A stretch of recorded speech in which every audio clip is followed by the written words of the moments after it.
Welcome, everyone, to the Dynasty Gambit, part of Going for Two Live, brought to you by Going for Two Network. Everything Going for Two at Going for Two at Going for Two Live. And this, yes, Dynasty Gambit. And, maybe you're betting on us being on a specific night, specific host, a few changeovers, just temporary this week, some unfortunate difficulties, but hopefully we'll move through that. But I'm your host tonight, Kyle Senra. Guest as well, guest host at Senra Says. You can follow me. Also, one of the usual hosts, doctoring up his appearance here, the fantasy sports doc, Dr. Jim Ferretti. Did I say doctor enough? What's up, Doc? You did. That was great. Hey, Kyle. Good to be here. Good to have you aboard again. And thanks for stepping in and guest hosting for us. Really appreciate that. It's another Friday episode. But it's a good way to start off the weekend. Fine Friday. Fantasy filled. Absolutely. Sure. I like the alliteration. Yeah, alliterations are awesome. So I will try to put as many in as possible. You can make a gambit on how many. I don't know if there's an over-under on alliterations, but I'm not giving insider information on the bets. So bet over. There you go. Over and over. But over and over, the fantasy cycle continues. It seems nonstop. Dynasty especially never stops, and cycling teams are constantly cycling through different positions. We've seen the Arizona Cardinals with the running back position recently go over from David Johnson to Kenyon Drake in recent years. Chase Edmonds has been there as sort of the pass catcher number 2. Now backfield, another veteran coming in, this time James Conner. So my quick takeaway is he's probably coming in to replace what Kenyon Drake's role was last year. So suddenly you have a Cardinals backfield of Drake and Connor, with potential they could still add someone in the draft. But sure. Doc, what do you think of the quick fantasy takeaways from this running back duo right now? Yeah, I think it's kind of interesting that you said bringing in James Conner as a veteran, because he's only 25, and it feels like he has been around for a while. He did have a little bit of a medical issue, which I just found out about this week, where apparently he had off-season surgery for turf toe, which there's about a 3-month recovery for that. So I don't think it's going to be an issue for him in 2021. I really think that I know this has been panned in the fantasy community kind of on both ends, and I'm really kind of seeing the other side of the coin, where I'm kind of optimistic for both of these guys and what they can do at their position where they're kind of going in the draft. And I think they can both be value plays. So I can get more into that, but what's your kind of immediate takeaway? Do you have that gut reaction of I don't want any part of either of these guys, or are you on the sunny side of the street like I am? I think I do tend to agree with you more in that. One thing it seemed that was very obvious last year from the Cardinals, the very clear defined roles. They gave Kenyon Drake a ton of carries, especially in the red zone, in the near the goal line, inside the 5. I think he was top 5 in the league in carries inside the 5, and it all came in big stretches because there was a couple games where he was injured. So there were some games where they would just constantly give him the rock in those key areas. So maybe Connor comes in to be that role, because I know Chase Edmonds, they did try him there, and it seems like he wasn't as successful. But a lot of targets. And so this strikes me as, are they just trying to replicate that, where Connor's going to be the goal line guy, Chase Edmonds will be the pass catcher? If the workload tends to be about equal, I would prefer to have Chase Edmonds in that case. I do wonder if his price will be higher than Connor, though, as a correlation of that. And if there's a deep enough difference in price, I'd actually prefer Connor in that case, knowing that he's got that probably more of the touchdown upside. Again, yeah. Another running back coming in here and making it a 3-way committee will suddenly tanks both values, I think. That's true. That we're not done. We're not necessarily done. Just for edification purposes, as of right now, I just checked it yesterday, their ADPs are both they're one right after the other. James Conner's at the end of the 6th round and kind of falling, and Chase Edmonds is right after him at the end of the 6th round. The thing that's interesting about James Conner, real quick, is he's one of those players. He's already got the knock that he's going to get hurt. I think that's fair to say that he is probably going to get hurt at some point during the year, and you kind of bake that in to when you draft him. That. But despite him missing 3 games last year, including week 1 when he left with an injury and then came right back week 2. He had COVID too. And how much did that affect him? Probably a lot. Like, he missed 3 games sandwiched around a game where he only rushed for 18 more yards than I did. And that was in weeks 12 through 15. And still, despite that, he averaged 13 PPR points per game with 10 total games with double-digit points. So he's one of those guys that, when you think about fantasy football, I know I've said it before, it's a war of attrition. Like, you need those guys that when they're available, you can plug them in and they're going to produce for you. And he's got that ability. He can run, he can catch, he can be the goal line back. And God forbid something happens to Chase Edmonds, he absolutely could step in and maybe he could finally deliver on some of that first round value promise that people drafted him with last year at kind of the end of the second, beginning of the third round. So he does have that potential upside as well. So, he's really interesting for me at the price. I think the quick takeaway is this doesn't really change Edmonds' value for you. The Connor signing kind of had him, because I think both of us maybe expected the Cardinals to bring someone in, so bake it into that price. I wasn't fully buying in on the Edmonds hype. Yeah, well, the thing is, it does change it a little bit. It maybe bumps it a little bit for me because, again, in those games, I think it's a fair assumption to say from a medical perspective that he's going to miss some time due to injuries at some point. When that happens, then Chase Edmonds could potentially be the guy that steps in and is kind of like the lone survivor, as it were, in the backfield. And those weeks he really sees a bump in value. So he does have that upside as well. And again, for the price, like if I was picking one, I would probably favor Connor more than Edmonds, but I like them both. I don't think you go wrong either way. Yeah, and I mean, Connor does have that pass catching upside too. So what could really throw a wrench in it is if the Cardinals decide to play both as 3 down backs and like it's series per series. Right. That could be really frustrating. There'll be less predictability. If they stick with what was last year, Connor the goal line guy, Edmonds the pass catcher, you can kind of play them. Okay, the Cardinals are going to blow this team away. Connor's the guy you play. This will be a game where there's going to be a lot of passing, high scoring. You put Chase Edmonds in. So yeah. I think from where maybe the expectations were on Connor, I think this boosts his value definitely, because I think at where his price was before he signed, everyone thought, some people even maybe thinking he might not sign at all, but that he would be forced into a backup role. He has a chance to start here, I think. So this definitely helps his value, not quite to what it was a couple years ago with Pittsburgh as the heyday as the guy behind a great offensive line. Right. Thing is, though, he's getting a better offensive line than what he had last year. The Steelers, I mean, they were 32 out of 32 teams, by the way, in run blocking efficiency according to Football Outsiders. Their what's the name of their metric now? Adjusted line yards is what they call it, and Steelers were 32nd. So the worst offensive line last year from a running perspective. And the Cardinals have made some additions to that offensive line, so I think it definitely does boost Connor's value. He probably sees the biggest change in value here. Like I said, Edmonds doesn't go down, and you're even saying maybe a boost up just because it's maybe a more injury-prone back that's being joined there. If it was a running back coming in that is used to playing 15, 16 games, maybe we're less bullish on Edmonds. Yeah, and recency bias is a big thing too. Like Connor, at face value, did not have it looks like he's coming off a down year. Yep. There was a lot of mitigating circumstances, so that will depress his value even further, and there's buying opportunity there. So another acquisition trade this time, the Carolina Panthers giving up I believe it was a 4th this year and then a 2nd next year. Or it might have been a 6th this year, 2nd and 4th next year, if I'm not mistaken. So the Carolina Panthers giving that up to the Jets for Sam Darnold.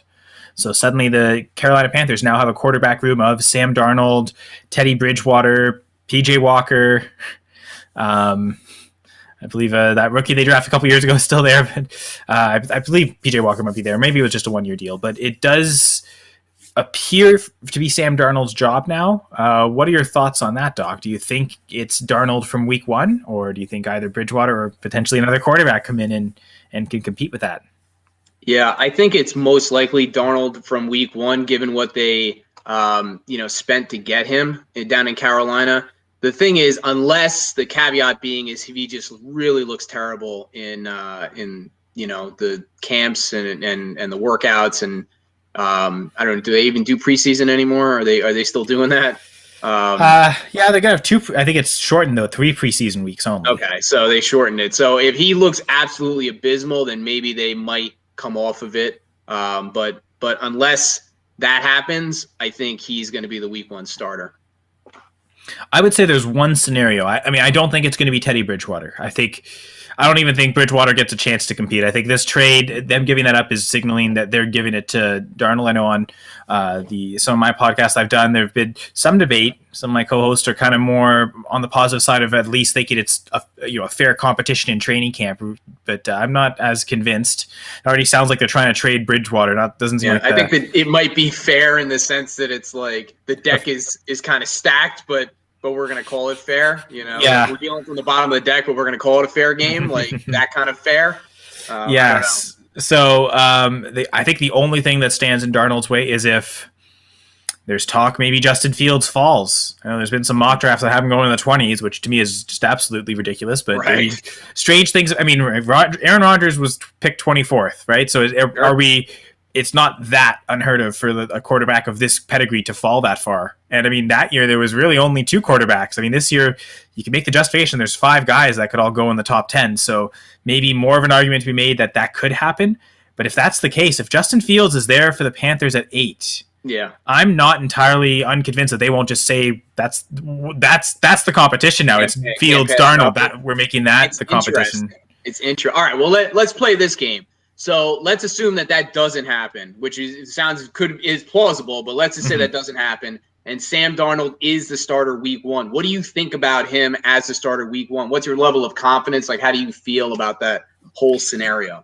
I think it's a better overall offensive system, certainly from a coaching standpoint, than the Jets. But even if you look at the weapons he has, I think the combination of DJ Moore and Robbie Anderson, a wide receiver that he's had success with, I mean, just those two. His old buddy, think about that. It's poetry, right? They both escaped from New York and then reached stardom together and in a different city. I mean, how great is that? You make movies about stuff like that. And the one thing with Sam Darnold was he liked to target the slot receiver a lot, it seemed. And they played Robbie Anderson in the slot quite a bit last year, if I remember correctly. A lot of lower depth of target. He wasn't the stretch the field deep threat. They used Curtis Samuel more in that role. So if Robbie Anderson reprises that role, he might see maybe as many targets as DJ Moore. I know they're pretty close last year. And to have Christian McCaffrey, to have like McCaffrey, Anderson, Moore as a top 3 target, this definitely increases Darnold's value, I think. And I mean, I think probably top 20 quarterback is reasonable overall the course of the whole season. If he plays all 16 games with the Panthers, I think that is certainly an achievable goal for him, and maybe even gets up into the top 15. Hard to say top 12 just because that top tier is so condensed and seems a lot of safe guys. Well, we're gonna get there when we start looking at this team. But let me just throw a little bit at you. Former first-round pick. Definitely got a raw deal going to the Jets and having to deal with Adam Gase. And I'm going to mention another name for you. Tell me if this scenario sounds familiar. Guy by the name of Ryan Tannehill, who is now a QB1, who languished for years in Miami, was persona non grata, and was essentially jettisoned from the franchise, hooks up with the Titans, gets pushed into action because of injury, and is now a QB1. So acquisition cost wise, I think you're absolutely right. Like, he's kind of being valued in the low teens, high 20s.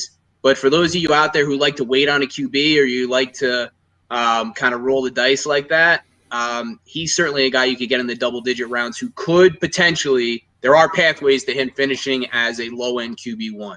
I think that's his ceiling, but I think it's attainable. I think acquisition cost, from a startup perspective, it's still going to be low.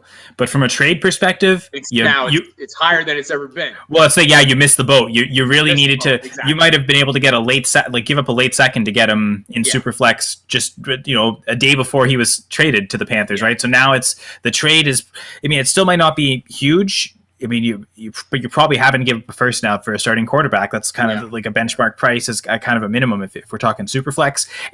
And if we're talking single quarterback, I wouldn't trade for Darnold. I don't think. I don't know, unless you're absolutely desperate and you don't have a starter at all, and give up a pick to get a starter. Obviously, that you have to fill your team, but outside of that type of desperation, I wouldn't bother trying to trade for him now. I agree. I think that threshold, like the tipping point, has been passed. We actually mentioned Darnold on one of our shows a few weeks ago, or maybe a month ago, and it was kind of like, we still like him. This is before any of this stuff happened. He's like, he's a hold.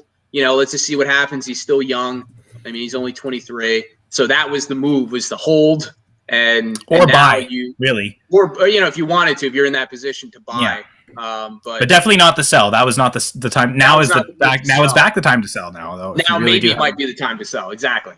Especially before the draft. If people aren't maybe seeing that narrative of they could draft a quarterback and you're as a Sam Darnold manager and you're maybe he's your QB2 and you don't want to take that risk. Maybe trade out for what can equate to a quarterback in this class. Package him and another pick to move up into the top 5 of the something like that. There might be ways there, or just package him in a pick to get a Daniel Jones, another quarterback that maybe is kind of on a little bit of shaky terms. Maybe people kind of view them as the same of, okay, they'll definitely be the starter this year, but not so much long term. Maybe that's still the safer play. It might not cost that much more to add on Darnold to get to Jones. Totally agree. All right. So talking about the draft. Yeah. Just want to talk about those first 4 picks because I think from a dynasty perspective, and we'll talk specifically Superflex because very realistic. There is a chance that those top 4 picks are all quarterbacks. Sure. I think we know for sure the top 3 are going to be quarterbacks, and the 4th is a little bit in question. So we know Trevor Lawrence is going to the Jags. Yep. Number 2 appears to be Zach Wilson. Feels feels very much like that way. I know number 3. The talk is Mac Jones. I'm still not convinced. I'm not even fully convinced of the Zach Wilson talk. I think there's still a chance it's not him, but I think I'll buy into that being a much more realistic possibility than the 49ers traded up to get Mac Jones. I don't know. Still think with Fields and Lance and those type of possibilities that's what they would trade up for, not trade up for Mac Jones. So we'll see. We don't know, but we know it's going to be a quarterback. But I guess really number 4 is interesting. What do the Falcons do? I don't know. What do you think? Well, I think if the Falcons stay at 4 and don't take a quarterback, it's a mistake. Just the way this is set up, that pick should be a quarterback. So either you get a ransom from a team to trade up and move that pick, or just take the quarterback yourself and take that value, knowing that this is probably the only chance you're going to get. I mean, if everything is what we're being told is true and Justin Fields is there for them at 4, I don't see how the world is going to explode. I know you've got Mac going to have to install another phone line. It's going to be crazy in the Atlanta war room if that happens. I just don't see how you pass that up. You commit to Matt Ryan, and I know the rumor right now is they take Kyle Pitts. They try and make this they're going to be hovering around 500 for the next couple seasons anyway. Matt Ryan retires and then they don't have a backup plan, right? Seems like it's maybe then they tank into the top 5 and can get another quarterback eventually, but is a quarterback going to be as good as Justin Fields? Again, they may not even have a chance at him. Maybe 49ers do take him and they've been fooling us the whole time. Right. But it does seem like the prevailing talk is right now the Falcons going with Kyle Pitts. It seems to be real hype, and I just don't think it's a good idea, but I don't fantasy. Buy it. I really don't. I mean, I think there's this, to a certain extent, like this happens in sports and in fantasy especially. It's like, it reminds me of in baseball when like a guy gets plunked and then the pitcher throws it the next guy up and he's like, oh, the ball slipped out of my hand. It's like, yes, you have to say that, but everybody knows, or we have a high reasonable degree of suspicion that that was not the case. And this feels like that to me. I mean, I could be wrong. Like we get surprised all the time with drafts, but it feels like that's the narrative because they don't want to tip their hand, and I don't blame them. But I agree with you. I just don't see it happening, irrespective of whether or not the 49ers take Mac Jones with the 3rd, which I'm still not convinced that they're not going to do that. I mean, there's been enough smoke where there may actually be some fire there. And honestly, like, I have faith in Shanahan. I have faith in Lynch. And if they take Mac Jones, it's not unreasonable to say that they see something that I and many of the fantasy analysts out there don't see. That's very reasonable. So they may have very good reasons for that, and they may end up being right. But yeah, I would be surprised if Pitts went at the 4 pick. But let's say he does. Let's play it out. Let's say he does, and everything that they've been saying up to this point is exactly how it's going to be, and that's who they take. What do you think that does to Matt Ryan's value? Does that make him a top 10, a top 5 or a top 10 quarterback at that point? What does it do with Kyle Pitts? Like, how does it affect the offense? Like, what are your thoughts there? So I think my quick answer to Kyle Pitts is I don't think landing spot matters to his fantasy value just because of where people are already have him. Some people already have him as a top 5 dynasty tight end without him even walking on the field. So I don't even know that on press coverage, like your opinion is well documented. Yeah, that's true. I did mention that last night on the Going for Two Live Network. You're a little bearish. I know that. I mean, and my thing is because he's ranked so high, I don't think there's a landing spot he's going to go where that's going to drop his price. I feel like people are already banking in that regardless of landing spot, this is how people view him. So I don't really think the landing spot affects him at all, frankly, from that standpoint. The people like me who don't buy in think it's probably a great landing spot, but he's still going to go so high that it won't matter. And the people who already have him that high don't seem to care about the landing spot. So I think the easy answer there is that no effect. For Matt Ryan, even top 10 seems like a big stretch. He might be able to sneak in there, but top 5 without the rushing floor now seems almost impossible. I mean, he would need to be absolutely incredibly efficient and have a bunch of quarterbacks that do have that rushing floor also not be efficient. He would need Aaron Rodgers to not repeat what he did last season because he would also then make it into that top 5. But I mean, if he's competing against between Mahomes, Josh Allen, Kyler Murray, Lamar Jackson, those are all guys with enough rushing potential. And I mean, Mahomes, the passing ceiling. Add in Dak Prescott. If Dak Prescott's healthy all year, I don't see how. Yeah, Herbert. If Herbert takes a step up too, we're already at 6. Russell Wilson, Aaron Rodgers. I'm still a big believer in Tannehill, and he offers enough on the ground. That defense is bad enough that he might have to throw even more next year. So I don't know. Even with Pitts there, I'd be hard pressed to say Matt Ryan is anything more than maybe just creeping into the top 10, maybe 9 or 10 But even that, I don't think that's his value. That might be his production. But I don't think even if he produces a top 10 quarterback next year, I don't think he'll be going as a top 10 quarterback in price. Because you're going to have Lawrence and Fields and Wilson and Lance, maybe even Mac Jones all come in as well with dynasty prices. So value-wise, I don't think he can get into the top 12 anymore. I think no matter what, that he's forever part of that QB2 range. Yeah, I agree. I think that's the way it's that's the way it's going to play out. And we talked about like those guys that are in the top 10 because of rushing upside, and we're also Dak Prescott coming back from injury, Burrow coming back from injury, Jalen Hurts, like if he takes another step up, Matt Stafford is still hanging around and is in a much better situation. Like all those guys, we're getting into like 13, 14, 15 guys. And then kind of Matt Ryan slides in, right under there. Can he outscore Tom Brady? And I mean, value-wise, he'll probably be higher than Brady, but I don't think he's going to outscore Brady. Right. No, but I have Brady in the top 10, but where I was just thinking about like mobile guys and things like that.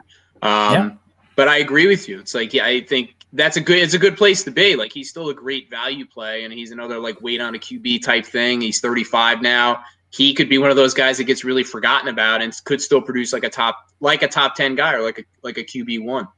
Now, I do wonder, is there maybe a good sell high window, at least from what will be a sell high in the next year or so, if the draft goes through, they draft Pitts and it looks like they had a weapon and they don't take a quarterback. I wonder if that puts Matt Ryan as a really good sell candidate before the season. And if things start to go bad, I wonder, is the absolute sell high window, okay, the Falcons take Pitts in round 1. Do they take a backup quarterback day 2, maybe even day 3? Maybe that sell window is that Thursday night after, or maybe right after Matt Ryan or the Falcons take Kyle Pitts, try and sell Matt Ryan right there, and then before they draft his potential replacement, dip into some of his value. It's definitely a good thought. The risk is though, the sell. I mean, maybe even sell now. Maybe if people really buy into the hype on Pitts, because what if the Falcons are foolish and they do take a quarterback? Suddenly, Matt Ryan's trade value disappears because everyone thinks could get replaced even this year. So maybe the sell net high window is actually now.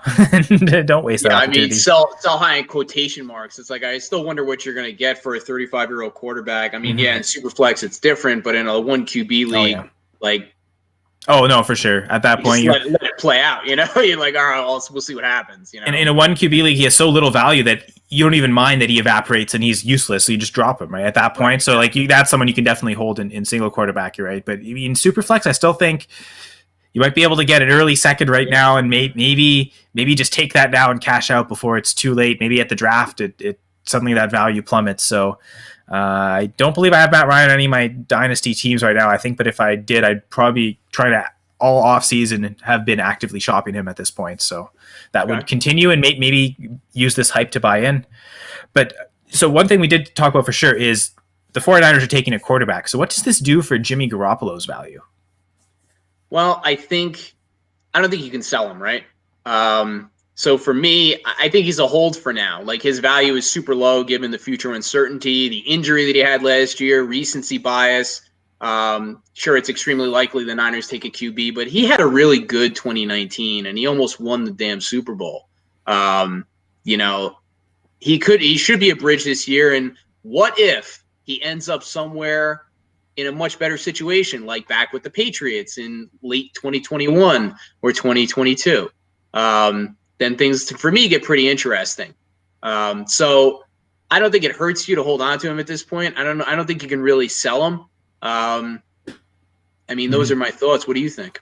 Yeah, I think maybe a good buy candidate, actually, buy him and make him your QB4 on your team if you can do that, if you can afford to do that, knowing that he might not start much this year, even at all. But 2022, if he's a free agent, and I mean, with the way his contract structured, I believe he will be a free agent next year.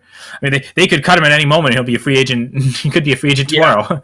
Yeah, exactly. But so, you know, if he is a free agent in 2022, he gets to pick his landing spot. He might be able to go somewhere where he is the outright unquestioned starter, if not at least competing for a starting job. So that's when the sell window represents itself. So yeah, at this point, if you have him, I agree with you. I don't think you can sell him. I'd look to acquire. I think it's the same thing as with Darnold, right? You know, 2 weeks ago would have been a great move to buy Darnold. And maybe the time element isn't quite there with Garoppolo unless he does get traded at the draft. Maybe there's a window there. But I think with the expectation, as soon as the 49ers traded up and it confirmed that they were going to draft a quarterback, I think it plummeted Garoppolo's value, probably made him a good buy. So I'd actually look to maybe buy him. Again, let me paint another scenario for you. The 49ers draft Mac Jones and he busts, or he gets hurt, or something else happens. Then all of a sudden, you know, maybe they're not showing Jimmy G the door so quickly, you know, then things are a little bit different because his contract still is very reasonable for a quarterback, and things happen. Football's a dangerous sport. We talk about it all the time. I mean, that's what I do. I do injury analysis, and I want to give a shout out to FB Injury Doc. He gave us a percentage on one of his podcasts. What percentage of football games, occur without an injury? Take a guess. For one team or both teams, I suppose. Just one injury or less. So 0 injuries in a football game. What do you think the percentage of that? I'm going to say like 1%, like maybe a one or two games a year. It's under 3%. So just let that sink in for a second. There's a less than 3% chance if you're watching a football game that somebody's not going to get injured. Yeah. Now, it doesn't mean it's a quote-unquote skill player or a fantasy football relevant player, but football's a dangerous sport, so things change. And I like your take on maybe he's a buy if people are looking to get rid of him because he could have value this year, and he could have there's a lot of pathways to him having a lot of value next year and beyond.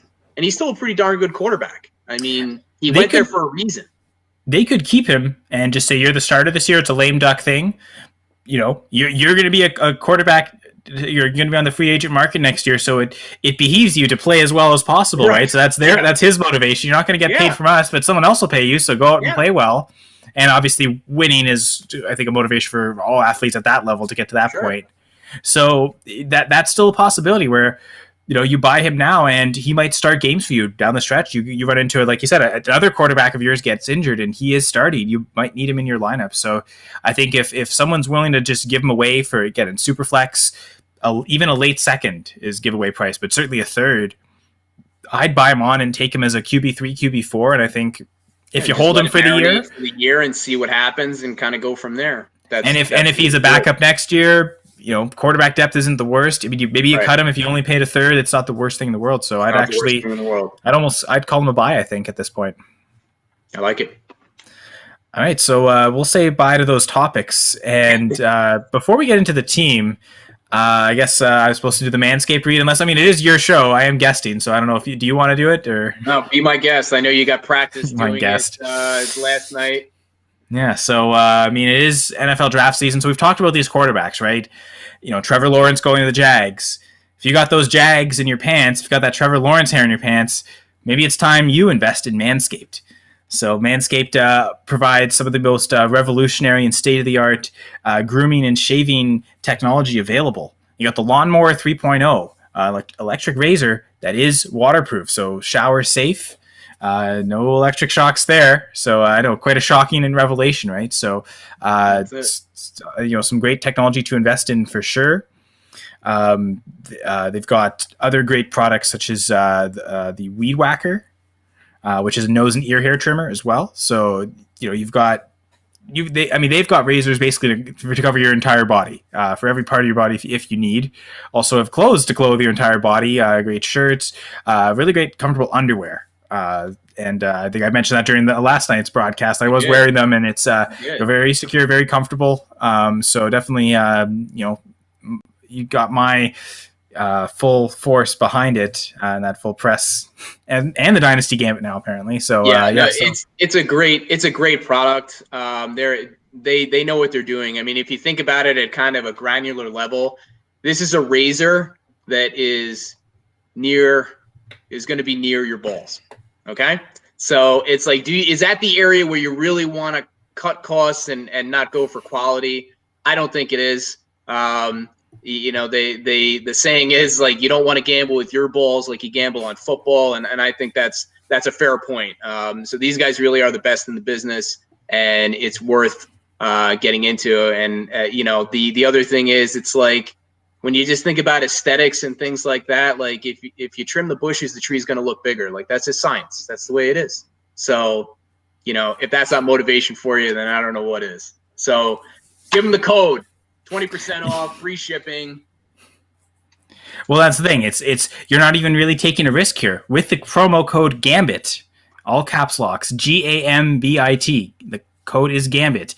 As the doc mentioned, 20% off, free shipping on your next order from Manscaped. I mean, he's a doctor. He knows what he's talking about. So even if you don't believe me, you can believe him. That's right. So I am legally obligated to do no harm, and Manscaped will do no harm to your boys. So look into it. It's a great product. Guys, definitely check it out. You will not regret it. And once again, that promo code is Gambit for 20% off. So now let's get to the, premier section of the show, looking at one Dynasty roster in particular and then going through and making some suggestions. The team today is Bubba Gump Shrimp. I've never had that flavor of shrimp, but go see. I hear it's good. Good. Well, maybe a bit like this team. And rather than go through positions, I actually thought would be a good exercise is just to really go through this whole roster real quick. So just the specifics of the league. It's a start one quarterback. Yes. I believe it's PPR. Yes. And we've got total of 8 starters. So 1 quarterback, 2 running back, 2 wide receiver, a tight end, and 2 flex. So 8 start, 1 start quarterback. The lineup is Justin Herbert, Jonathan Taylor, David Montgomery. So your quarterback, your 2 running backs, at wide receiver, DJ Moore and Allen Robinson. Tight end is Travis Kelce, and wide receiver Julio, and for flex spots, you've got, again, wide receiver Julio Jones, and really a pair of rookie running backs between Clyde Edwards-Helaire and Cam Akers. Decent players on the bench, but I think the first takeaway here for me looking at this team is there is no position that is weakest, really, or there is no position that is a clear weakness. Yeah, and this is a really good team, which is why I kind of like the idea of not kind of breaking it down by position. But there are a few things that we can talk about that I think are relevant. And let's start with quarterback because he has Justin Herbert as his starter, who I love.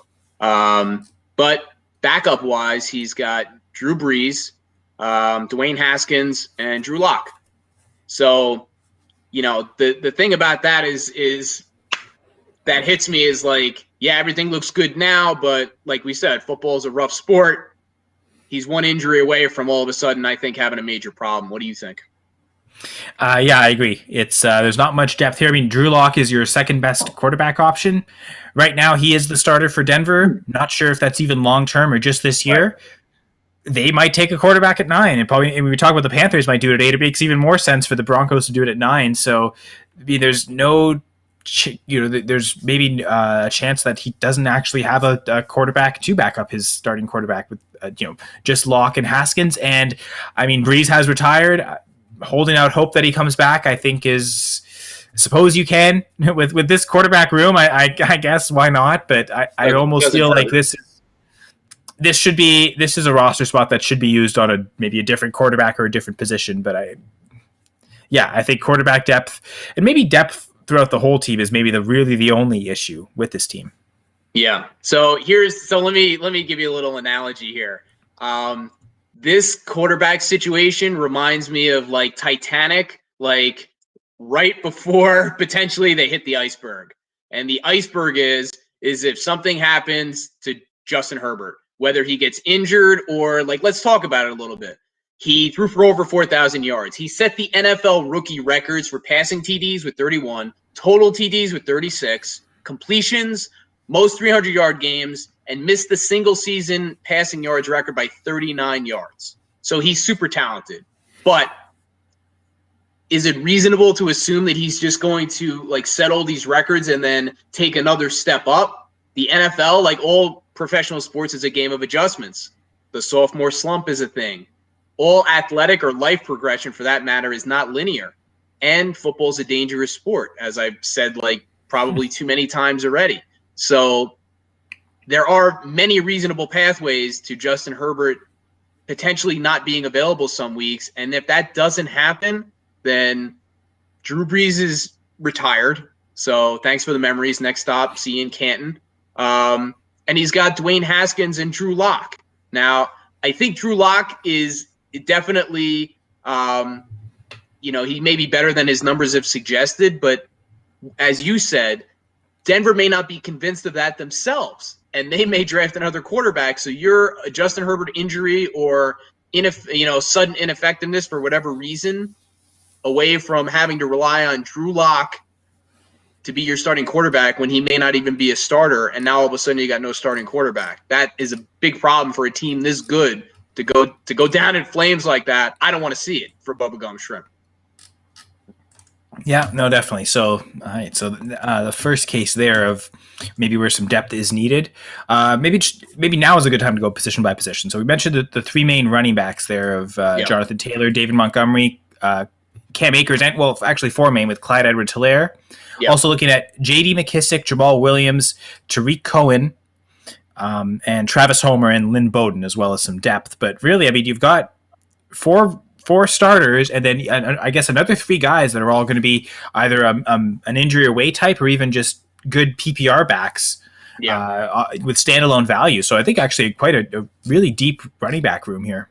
Yeah, really interesting depth pieces, even when you get beyond the top 4 or 5. So now I know I'm going to get a little crazy. Maybe I'm going to get a little crazy. I don't know. But let's talk about, out of all these guys, he's got 4 studs. He's got Montgomery, Taylor, CEH, and Akers. So let me just pose a scenario for you, and you tell me if you think I'm nuts. David Montgomery, he had a monster year last year. Over 1,000 yards rushing, 8 TDs, 54 catches, almost 440 yards, and 2 additional TDs through the air. He only missed 1 game with a concussion, but new quarterback. Tariq Cohen is coming back. They added former Super Bowl MVP Damian Williams, who also happens to know this offensive system. Could you cash in at this point with the depth that he has for a king's ransom, load up on some picks, get another quarterback, get whatever else you want? I mean, you're more of a kind of dynasty value guy than I am. What do you think about that? What do you think about that idea? Am I completely off the reservation or what? Yeah, no, I don't think so. I think the idea of selling Montgomery at maybe if this is maybe his peak right now, the fact that he finished as a top 5 running back coming off that season, like you said, it's the what have you done for me lately story in the NFL, it seems. So maybe thinking he might never reach that top 5 status again, now would be the time to sell him high, quote unquote, at his peak value. I think as a terms of a return, I would definitely, because he is a starter for you, I would want, and because this team, I think we agree, is set to compete now. So you don't want to cause too much collapse of your starting roster. So I think, maybe the running back, maybe you sell him and you don't get the good proper value at running back, but you could sell him for a wide receiver that you can plug into your starting lineup. Yes. Knowing that you've already got 3 guys, and for those 2 flex spots, one could be filled by one of your 2 running backs, and if not, whatever wide receiver you're getting in return. That might be the way to go about it, might be able to get the best value. Because unfortunately, without the picks, it's tough to go from Montgomery and like pivot upwards in value, for instance. Like, okay, I want to go maybe buy a J.K. Dobbins, for instance, who's a little bit younger. Maybe we believe in that team's offense more to consistently score. Montgomery to Dobbins, it's what's that costing in between to add to the Montgomery side? Yeah. Maybe it doesn't make it worth it. I don't know if it feels like a lateral move at best. Now, I could think of maybe some pivot downs might be the way to go. Give up David Montgomery and get a running back that's maybe viewed a tier below, but that really isn't. Just with all the stink right now on Josh Jacobs, if you did Montgomery for Jacobs, do you get stuff added to the Jacobs side, perhaps? Do you say Montgomery for Jacobs, and even if you get a 4th thrown in, just to get that pivot off Montgomery, thinking that Jacobs might be at his lowest value, might be the only time where Montgomery is viewed as more valuable than Jacobs, might be the only time you can make that type of deal. Yeah. I mean, I think that's got potential, but to be honest with you, he's so deep at running back, like from top end talent to PPR, like contributors to guys that are 1 injury away. I mean, Jamal, he's got Jamal Williams as a guy who's going to come in and I think going to have a role right off the bat. And if something happens to DeAndre Swift, that's a whole, like he's already done it with, with your boy Jones in Green Bay. It's almost the exact same type of situation where he could kind of produce, our high RB2 numbers just with that. So, my thinking is you pivot off of running back completely and you find a team that has probably a lot of talent at wide receiver, and everything that I'm sure you've been hearing and everybody talks about running backs, got to have running backs. Like I feel like Montgomery, like he's a hot commodity. And you get a stud wide receiver and, whatever else you want to work around that in order to make it work. Maybe that's where you get your backup quarterback. You cut loose Drew Brees and you get him fitted for his gold jacket, and then you add somebody else that's above Drew Lock level, added onto that. And it doesn't even have to be a guy that's like a stud, but somebody who's a quality young wide receiver. I mean, you're giving up a guy who had a monster year at running back, so you want to get something back where it makes it worth your while. I'm not saying Montgomery is going to be awful next year and cut him loose, but that's my thinking. How about something like a Montgomery for? Let's go even if we look at like last year's draft class, let's take a Brandon Ayuk, for instance. He had a pretty good season, but I'm thinking, especially if the Ayuk manager needs a running back, they'll probably be willing to add to the Ayuk side to get Montgomery. Maybe that's a guy that's a little bit more hyped right now. Maybe you go for a little bit more of an older, maybe not a 30-year-old wide receiver, but maybe someone who's been in the league a couple years. Deontay Johnson, maybe. Get Deontay Johnson plus by giving up Montgomery. I think you're right. I think because of the running back room that this team has, that might be the best way to accrue value as opposed to trying to maybe get a little extra value with the running back. But people get a lot more value targeting a wide receiver or like a Deontay Johnson and a Sam Darnold maybe or a Jimmy Garoppolo. Right? Yeah, maybe this might be a guy that goes by Jimmy Garoppolo. Or even, the other thing to consider is he doesn't have any picks this year. This team doesn't have any picks in the rookie draft this year. So maybe that's a way to kind of get yourself back into the flow, and then you kind of see what comes your way in the draft if you end up getting a 3rd-round rookie pick or something like that. Like there are plenty of guys that ended up, being significant value in that range of the draft. So there, you're taking more of a shot, but there's still guys that can produce from there. So that's another way to kind of play it as well. That is true. Although I will say, I almost think it seems like, this manager is committed to sell away all the 2021 first or 2021 picks, probably to go in and all in last year to try and win. And I think I'd almost maybe double down on that commitment. And if I'm going to make trades for picks, I'm looking to forget it. Yeah. Just go for the players. Or if I do get picks, make them 2022 or 2023 picks. They'll be cheaper. Okay. I feel like try to buy back into the 2021 class with the NFL draft just basically, less than a week, or I guess less than 2 weeks away. I think it's the worst time to buy picks. That's where these picks are going to be most priced. So maybe, thinking this team looks like it's going to be really good. So even 2022, you're not even really looking. I would almost look at the 2023 class. Maybe that's when this team might need more replenishments, when you start to be not as good of a team, and those picks, especially your own pick, might be valuable. So I would, again, I would think, give players now, maybe young players now. I mean, even if, again, sell Montgomery for like maybe a Marquise Brown, and you could get maybe a pretty decent quarterback as well, and that solves your quarterback depth, gives you a bit of wide receiver depth as well. Because, I mean, if you look at, so we talked about the top 3 receivers, DJ Moore, Allen Robinson, Julio Jones. After that, maybe not quite as impressive as the running back depth, which, first off, a team that's that deep at running back is usually a good sign. Usually avoid lots of problems. The depth here at wide receiver, a little more suspect. You've got John Brown, Tyrell Williams, Demiria Byrd, Cortland Sutton, Devin Duvernay, and Isaiah Coulter. I think Cortland Sutton probably possesses the most value, and really his only question mark is the recovery from the ACL tear. I don't know if you've heard anything about Sutton, what your kind of expectations were. I believe he tore his ACL week 3, so early enough in the season. Yeah, so he tore his ACL and his MCL in September, late September, and he had surgery in October. There's generally about a 7 to 9 month rehab timeline that puts him back around June. The rumors are, the stories are that he's already running routes, so he's recovering well, which is a good thing. He's young, and that definitely makes a difference. And the younger you are, the better it is. He's 25. I really feel like he's got a good chance to put up numbers similar to or better than what he did in 2019. Now, there is a little bit more risk because he's coming off the injury, but just for reference, he caught 72 passes in 2019 for a little over 1,110 yards, and he had 6 touchdowns. Even if you sliced 10 or 20% off of that, that's still pretty good.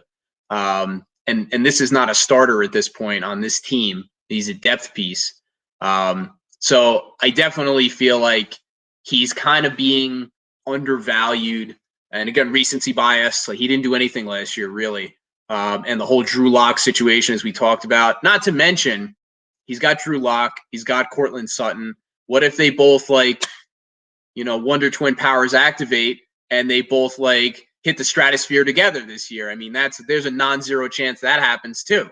So, I'm definitely kind of bullish on Sutton's outlook. Yeah, I think they're both, hold them together.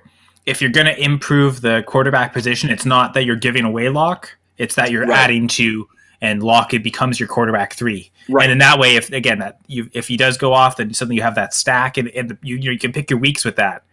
Doubt that you're, and that's going to be more in case Herbert gets hurt. You're kind of shifting between, Lock and your other quarterback. You could really pick those weeks, and when when you think it's really going to boom, also make sure Sutton's in the lineup there. So, running back, wide receiver, you're really 4 solid guys at both positions that you could put in your starting lineup, and then there's even a couple, again, running backs and wide receivers after that. John Brown, Tyrell Williams with Detroit might be a starter.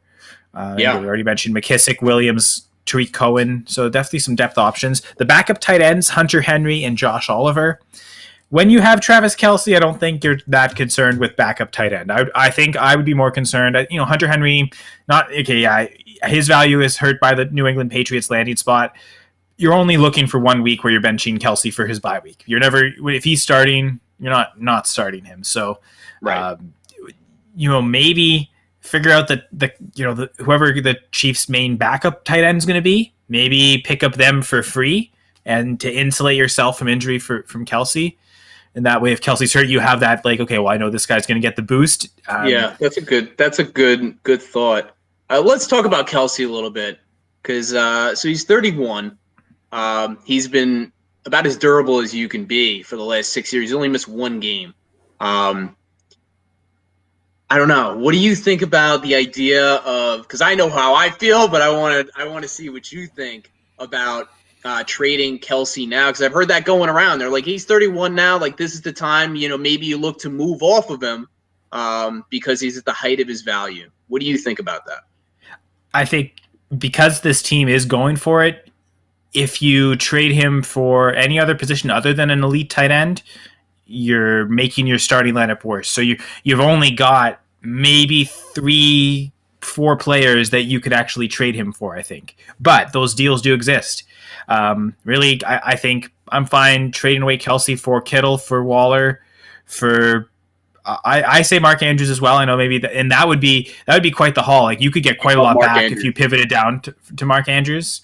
I think he's going to lead the Ravens in targets again this year. So those are the tight ends I want to target. In that same vein, TJ Hawkinson as well. But outside of those 4, I don't really want to target any other tight end. So if you can get a good deal for Kelce, outside of Kittle, you should be getting the return back. With Kittle, it's tricky. That might depend on what the manager thinks. Maybe the Kittle manager is a little worried about the injury season, is actually willing to sell that as basically even value, or you don't have to add too much to Kelce to go for that much of a drop in age, because I think Kittle's maybe 25. So you're getting an 8-year difference if that's the case, or sorry, a 6-year difference if that's the case. So, I mean, it's certainly a good perspective. Here's something that I want to kind of throw out there, because we talk about Dynasty a lot, and there's a saying, it goes way back to like keeper leagues and things like that, and it's if you're always playing for next year, then you'll never win this year. And I think that there's this idea that you always have to be improving, and I get that, but I think that some assets you just got to ride until the wheels fall off. You just say, hey, you know what? He's my ride or die, and whatever happens, happens. If he falls off a cliff in 2 years, so be it. But I'm going to take those 2 or 3 years, and I'm going to try to win. Because, yes, he is at the height of his value, but sometimes these veteran guys are just not ready to go out to pasture when we want them to. And I'm going to give you a guy, you might have heard of him, Antonio Gates. They tried to make Antonio Gates not be a thing for at least 2 or 3 years. And guess what? He just kept putting up top 10 tight end seasons. Like, get out of bed, be a top 10 tight end. So Kelce could still, especially with the landscape of tight end, Kelce could still have a significant drop-off in his production and still be a top 5 tight end for 4 to 5 more years. So that being the case, you can't make me an offer that I'm going to trade Kelce for unless it's something complete. Like all the things that you said, I hate to say it, I would dismiss them out of hand. As much as I love those younger players, I'm like, no, this is my ride or die. He's the best tight end. He's a first-round pick in any startup or, late first, early second in any startup that you're going to do. Like non-dynasty startup, this is my guy. I'm going to take him. I'm going to ride him until the wheels fall off. It would take something like a Mark Andrews in like a top 6 first, or like one of the top 6 picks in this year's rookie class type thing. Tell you to take a walk. So even then, so I think it's about, again, when you're talking about top positional player assets like Kelce, you've got to make sure if you're going to sell him, you get the right price. Again, because this team's competing. It's in the window where you're fine having Kelce on your team. I was going to say the same thing about Julio Jones. I think Julio Jones has definitely got to the point where he's no longer got that trade value. Kelce, right. You still can. Julio, you're never going to be able to reproduce the production purely in trade. With this team set up the way it is, that this is definitely Julio is definitely dying on this roster. Right. This is, and that might not be a bad thing. It might be this year. It might be 3 years from now. Like we don't know. Right, I think that's the example you're saying. Right, I think with Julio, you have to ride out. If he's on the field healthy, he produces. I'm much more willing to sell DJ Moore and Allen Robinson in trades, just because I think I can grab the value from them better. And I think the type of trades that this team needs to make is, again, like you said, and like we've talked about, there's no weaknesses to fill, so you don't have to feel rushed to go out and make any trade. What you're trying to do is trade away the value. So you're identifying the certain players that you think you can gain the most value out of. I think David Montgomery might be that one. I'll be honest. I think that the three biggest trade targets to move are probably David Montgomery. I would say next is probably DJ Moore. I think there's some people in the fantasy community that view him as a top 10, and even last year, some even viewed him as a top 5 wide receiver. If that view is still there, if there's even all it takes is one manager in the league to view that, right. And they're probably going to be willing to overpay. And I think the type of trade you make with Moore is where you pivot down in a value tier at wide receiver, but not a production tier. Yeah.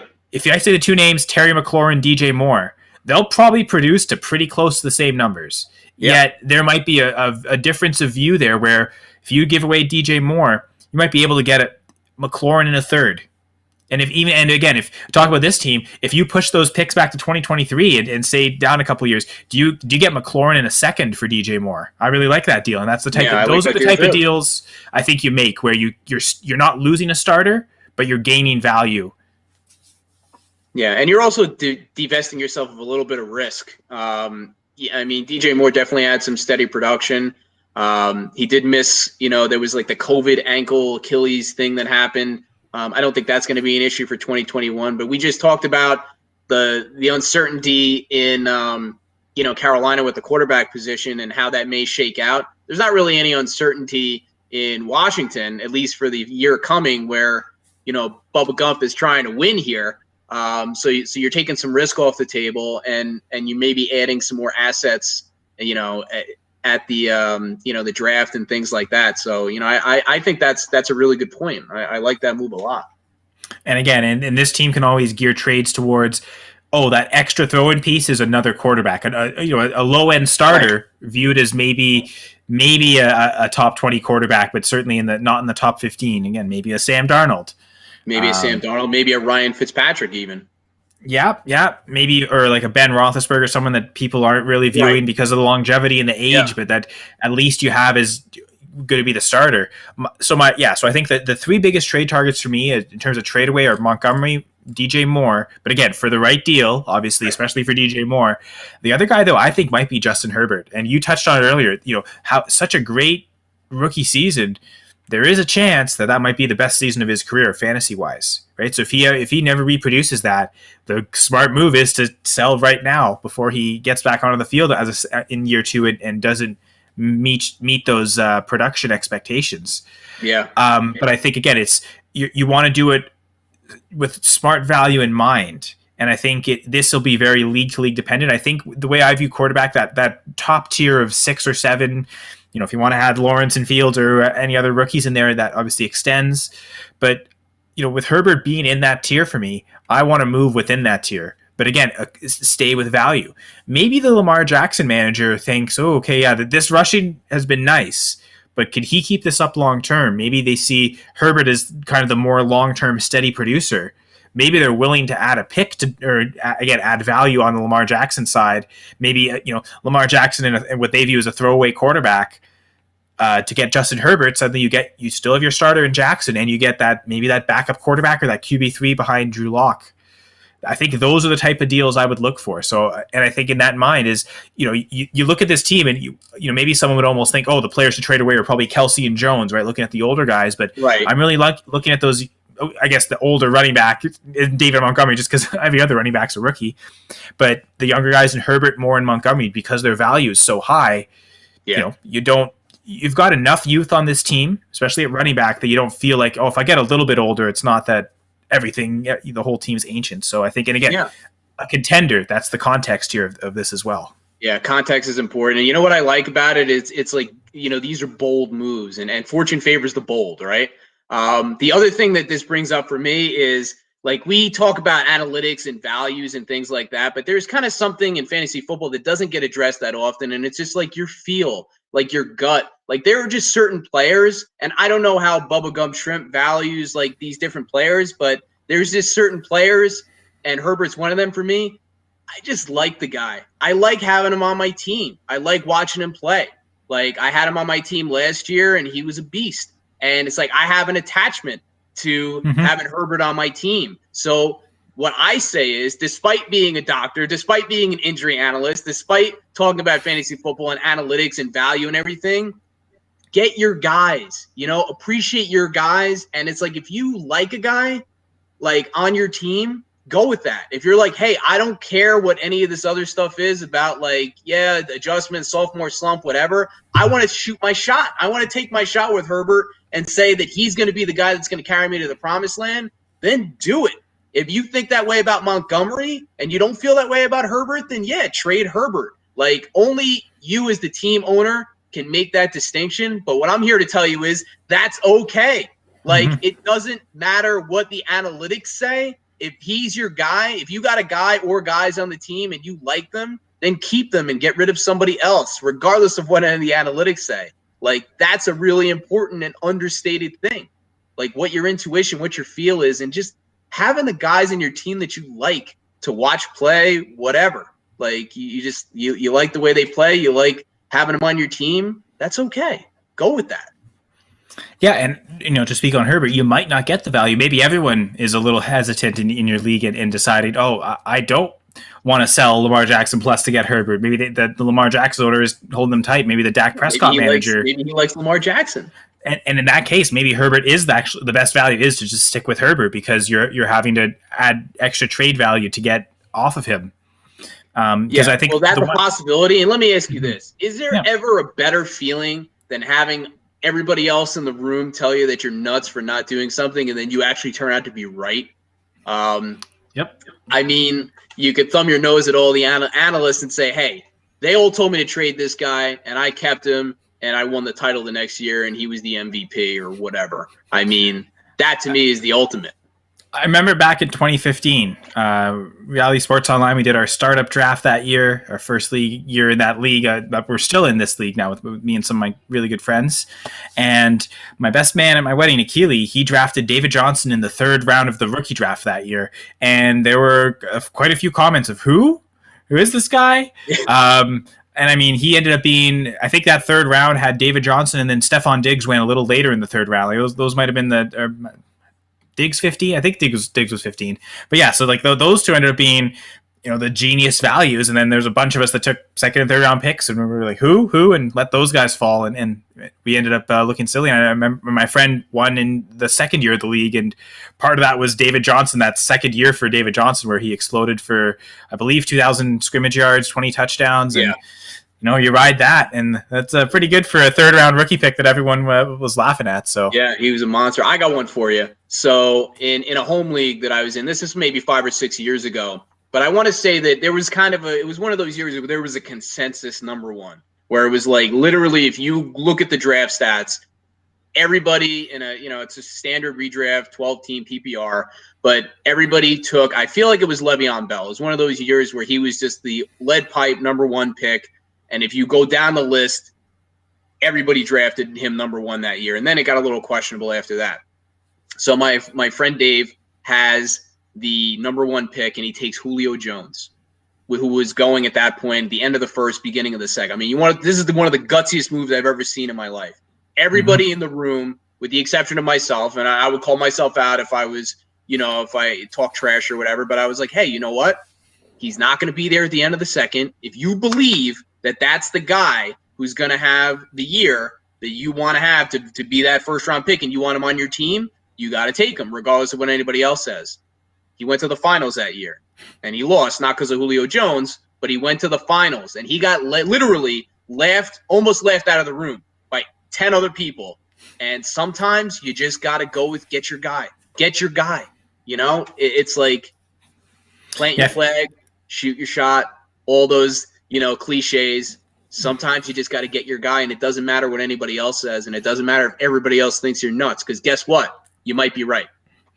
And I mean, if that was the year where Julio had like 1,800 receiving yards and I think 7 or 8 touchdowns, that was the year. He was a monster. He was a monster. There would have definitely been weeks where Julio won you weeks. I mean, wasn't there a 300-yard game that season? At least one, maybe two. It was one of those years, but I think it was at his apex. That was the year. So that was how it went down. And again, knowing that Julio has that value and thinking that again, back to this roster one last time, of all the players, certainly even in the starting lineup and maybe even looking at the bench, Julio is probably the one guy you don't trade. I think everyone else has a ton of value and still has viewed as a lot left in the tanks. Maybe it's a little scary to trade them away because there is that view. You will get the best return.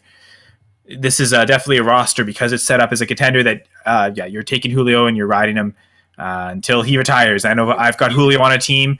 I'm back-to-back defending champ. I've shopped around other players. I traded away Alvin Kamara last year. Back-to-back defending champ, no big deal. Yeah, exactly. Yeah, I had to brag about that one. That has never happened before this league, so I have to take it. But I've got Julio on that roster, and I've got no like dreams of trading him, knowing that like the value is just already not there, especially He's coming your off guy. an injury. He's your guy. Is it fair to say that he won you 2 titles, or he was part of 2 championship winning teams? Like, he's your guy. Yeah, You're just gonna and I ride mean, well, and especially the first year, he was pretty huge. Last year, obviously injured, was able to kind of win without him, which is nice. But yeah, he was an integral part of the first year. Even that, and remember, even just that week 16, I remember he had the 20. I think it was like a 25-point game fantasy wise. So he's got that upside. So yeah, you'll never be able to, whatever draft picks you're getting, or whatever young players you're getting in exchange for him, aren't going to replace that production one for one, unless you're getting a massive overhaul, unless someone else really believes. But again, him coming off the injured season, that belief I think is waived out. So Julio is definitely the type of player where you view as, oh, he's the old guy you sell, but actually in this case he's the old guy you keep, because he's the old guy you just ride off into the sunset. Yeah, exactly. And we're going to ride off to sunset here too, ending this episode of the Dynasty Gambit. But again, Dr. Jim Ferretti, the Fantasy Sports Doc, and myself, Kyle Senra. I will say thank you, Doc, for letting me join, because I am technically a guest here. Absolutely. Well, really appreciate you stepping in and guest hosting. And thanks for all the viewers and listeners for checking us out on the Going for Two Network. Wanted to, let all of our loyal viewers and listeners and everything know, like, we're really trying to promote the YouTube channel. So you can find us there along with, multiple other platforms and podcasts and things like that. And as a way to kind of motivate some of our, get some new activity there. Any new subscribers this week are going to be automatically entered into winning a free copy of my book right here on injury analysis. There it is. Injuries suck, but your fantasy team doesn't have to. It is available on Amazon right now. And it's kind of all the things that are near and dear to me is injury analysis, why you should care, how to get really good at it, and stomp out your teammates, and kind of how the media can misplay and coaches and players can misinterpret and misdirect fantasy players, and this is the way to kind of get around that. So we're going to be choosing one new subscriber at random. So all you got to do is go on the YouTube page, and when you subscribe, subscribe, and drop us a note, drop us a comment, says new subscriber, and we're going to pick one at random, and I'm going to send you we'll get in touch with you, and we'll send you a free copy of the book. And we don't want to forget our loyal viewers and listeners. So we're also going to be picking one other viewer listener at random. So you got to let us know that you were here, drop a comment, and let us know you were watching, something you liked about the show. If you got a question, whatever, we'll pick one at random. We'll get you a copy of the book. And that's it. Yeah, so definitely, again, we encourage that participation, and hopefully you can get that book. Definitely worth the read for sure. To hear wise words from this wise man. So I see it in the background there. You can't hide it, Kyle. Exactly. Yeah, definitely part of my reading material. So and also, once again, use if you go to Manscaped and make an order, make sure to use the code GAMBIT, all caps GAMBIT. And get 20% off and free shipping on your order. So definitely, I encourage people to show some love to our sponsor, Manscaped. And again, show some love for you mentioned the YouTube channel. If you search it up on YouTube, it's Going for Two -Live. So that'll be everything, all these shows on the Going for Two Live network. We've got the 2-point conversion with our Monday night host in the season, Gladys Louise Tyler Osteen. Right. You've got the Dynasty Pawn Shop, so not the only Dynasty show here. Jeff Lambert and Ryan Searfoss obviously are the flagship Armchair Fantasy show. They recently celebrated their 200th episode. So amazing stuff. Congratulations, guys. Yes. And Jeff works so hard for everything Going for Two. So show him some appreciation as well on Twitter at Going for Two, at Going for Two Live. And Jeff's account is at Going for Two, or at Jeff Lambert 77. I'm always going in that direction. But for your co-host tonight, Dr. Ferretti's at TFS Doc, which stands for the Fantasy Sports Doc. You got it. So just remember that, and you'll be able to reach the doc there. I'm at Senra Says. Hopefully, Hamid Marco are back for the next episode and get you back into the normal routine. But we appreciate the irregular day, regular time, irregular host. Hopefully, it wasn't too strange for you all. Yeah, we appreciate you guys rolling with the punches with us, and everybody that tuned in. Thanks for that, Marco, Hamid. Hope you guys are doing well. And yeah, this has been it's been a lot of fun. Always a pleasure to work with you and get the chance to re-experience some of the magic from the Monday Night War Room from this past season. So it's always a pleasure to see you, Kyle. Much appreciated. And likewise, James. I always love talking to you. So yes, for the Fantasy Sports Talk, I'm saying goodbye, everyone, and thank you.